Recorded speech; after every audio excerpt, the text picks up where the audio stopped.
Good morning, students. Today I am discussing about the remaining parts of male reproductive system. In yesterday's video, I discussed about scrotum. Then we discussed about testis, different structures of testis, epididymis, and now I am starting with vas deferens.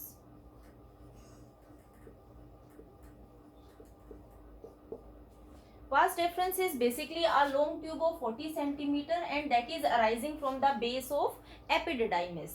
Function of vas deferens is to carry sperms. From epididymis it is going to carry sperms and finally it is going to combine with the tube that is coming from urinary bladder. Suppose this is urinary bladder and this is how vas deferens is coming above from the urinary bladder.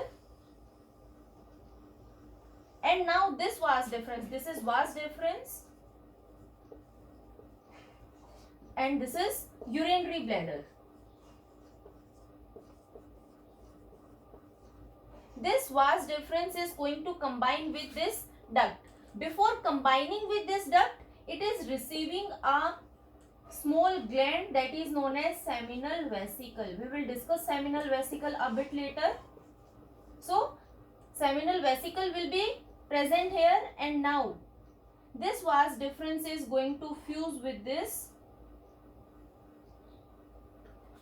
tubular structure that is coming out from urinary bladder. That means I can say vas deferens is combining with this tubular structure and it is urethra. And now this urethra is moving and finally it is going to enter into penis. So now see, from epididymis, this vas deferens was carrying sperms. This is the pathway followed by sperms. Here, seminal vesicle is going to secrete a secretion. Along with sperms, this secretion will also get mixed and finally this will come out in this urethra. So this is vas deferens. Another structure is ejaculatory duct. What is this ejaculatory duct? Basically, this ejaculatory duct is formed when vas deferens combines with seminal vesicle. Means this is a small duct of 2 centimeter and this is formed over here. This structure is ejaculatory duct. That means when vas deferens combine with seminal vesicle, a small ejaculatory duct is formed and finally the next structure that is coming is urethra. So next one is urethra. Again, urethra is a tubular structure that is almost 20 centimeter in length and this urethra is having secretion of both urinary bladder and vas deferens. The secretion of urinary bladder is basically urine. That means urethra is going to carry urine. Along with urine, the urethra is going to carry sperms that is coming from vas deferens, plus it is also carrying secretion from such type of glands like seminal vesicle. Along with seminal vesicle, some other glands are here like this is prostate gland and one very small gland that is Cowper's gland. So this is prostate gland and over here Cowper's gland is present. So this urethra is having all these secretions that is mixed with sperm. So some fluid is also mixed and the single tube that is carrying all these secretions is known as urethra. That means I can say urethra is carrying, or urethra is a tube that is carrying all the secretions from urinary bladder as well as the secretion from vas deferens and various accessory sex glands that are present over here. Let's see the different structures of urethra in detail. See, urethra is basically divided into 3 parts. What these 3 parts are basically? So the first part of urethra is known as prostatic part. 3 parts of urethra are prostatic part. Now which part of urethra is basically prostatic part? The part that is covered with the part that is covered with prostate gland. If this is urinary bladder, over here prostate gland is present. That means some part of urethra, this is urethra, and this is prostate gland. So some part of urethra is covered with prostate gland, surrounded by prostate gland, and this part is known as prostatic part, or you can say prostatic urethra. Now moving further, here Cowper's gland is present, that is extremely small in size. And this part of urethra is not covered by any of the structure, and this is the second part of urethra, that is known as membranous urethra. So membranous urethra is basically that part of urethra that is not covered by any of the membrane. Now comes the third part. Now next part of this urethra is going to enter into penis. That means penis is going to surround it. So this part is known as, this is the outer structure that is known as penis, and inside penis urethra is running, and this is known as pineal urethra. So these are the three parts of urethra. Now this urethra is containing basically two sphincters. The internal sphincter, that is basically made up of smooth muscles, and the external sphincter,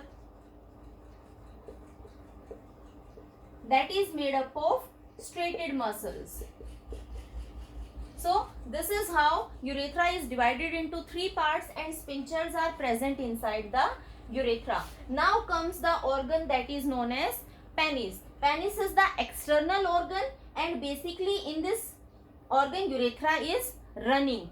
Other than urethra, basically what is happening, there are spongy tissues that are present over here.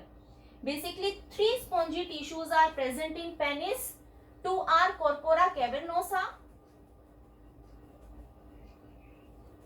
So inside the penis, spongy tissues are present. One is corpora cavernosa, and second one is corpus spongiosum. So this is how two spongy tissues are present over here. Basically these spongy tissues are having blood sinuses. They are having blood sinuses. That means blood will flow through these sinuses, and it helps in the erection of penis. At the end of the penis, basically this corpora spongiosum is going to enlarge. There is enlargement of this corpora spongiosum, and this is known as glans penis. And outside this glans penis, a fold of skin is present, that is known as prepuce. So this is how penis is present. Inside the penis urethra is running, that is going to carry urine, as well as it is going to carry the secretion of vas deferens and rest of the glands. Then it is having spongy tissues that are having blood sinuses, and through this blood sinuses blood is going to flow.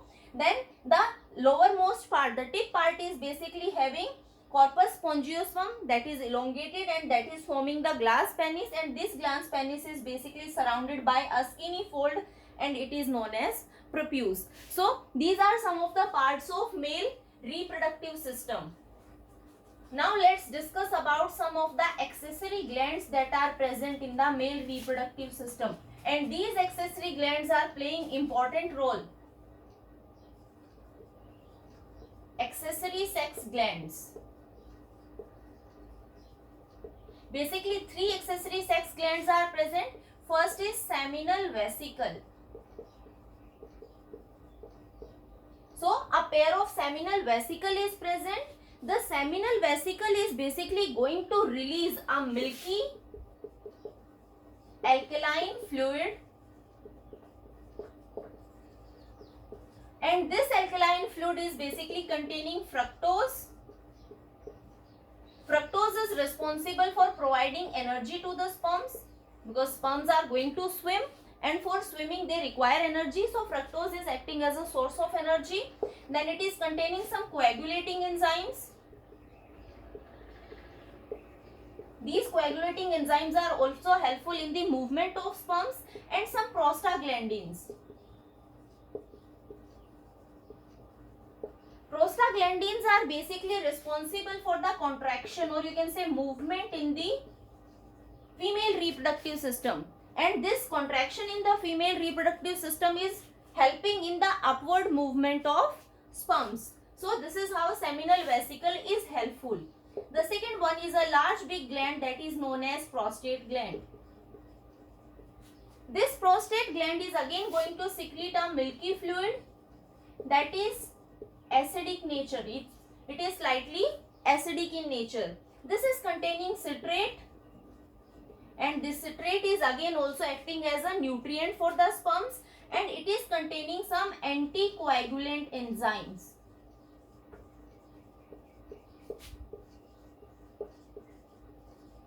Coagulating enzymes are responsible for formation of clumps, and anticoagulating enzymes are basically responsible for the breaking of that clumps. Now, the third gland that is present is a pair of Cowper's gland.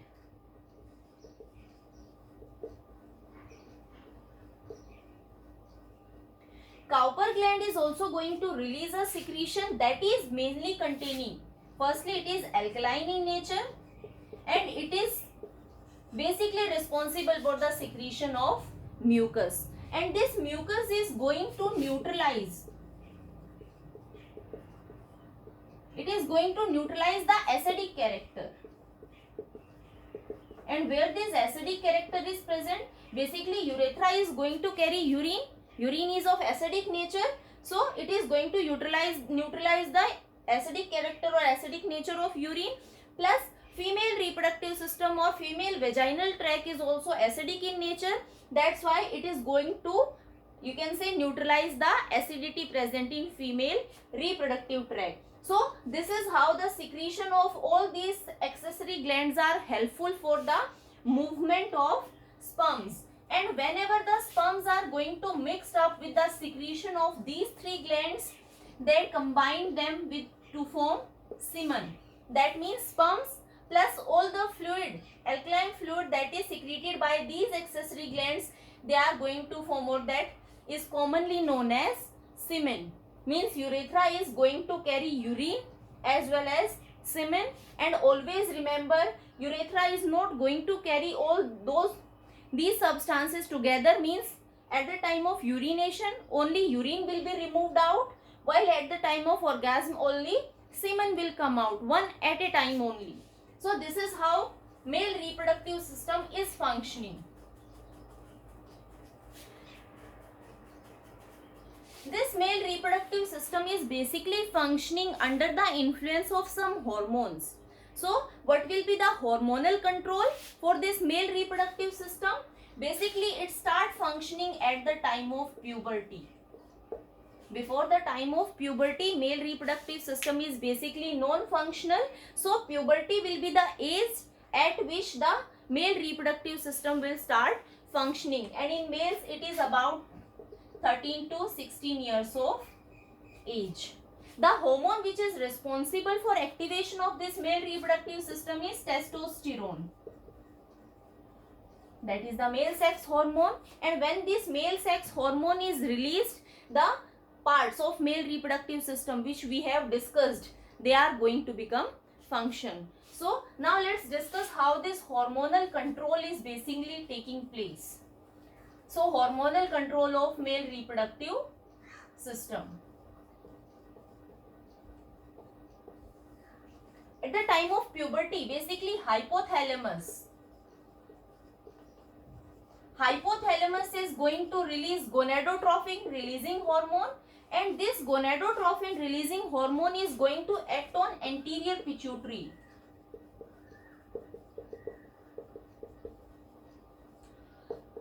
And this anterior lobe of pituitary secretes two hormones, FSH, follicle stimulating hormone, and luteinizing hormone. It is sometimes also known as ICHS, interstitial cell stimulating hormone.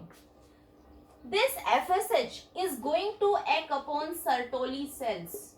We have discussed Sertoli cells also, and these Sertoli cells are going to play role or they are helping in spermatogenesis.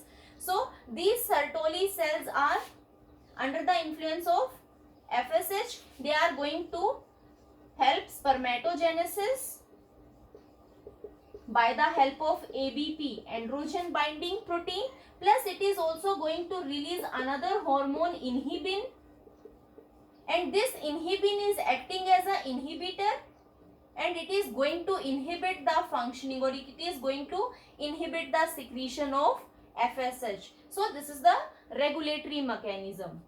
While this luteinizing hormone is going to act upon the Leydig cells, or you can say interstitial cells, and it is from these Leydig cells secretion of testosterone takes place.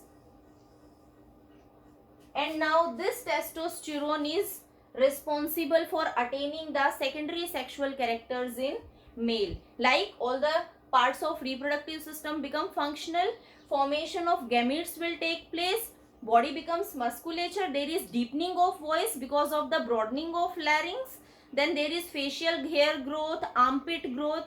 These all are secondary sexual characters that are coming in males after the secretion of testosterone, and this testosterone secretion is taking place at the time of puberty. So this is all about the male reproductive system.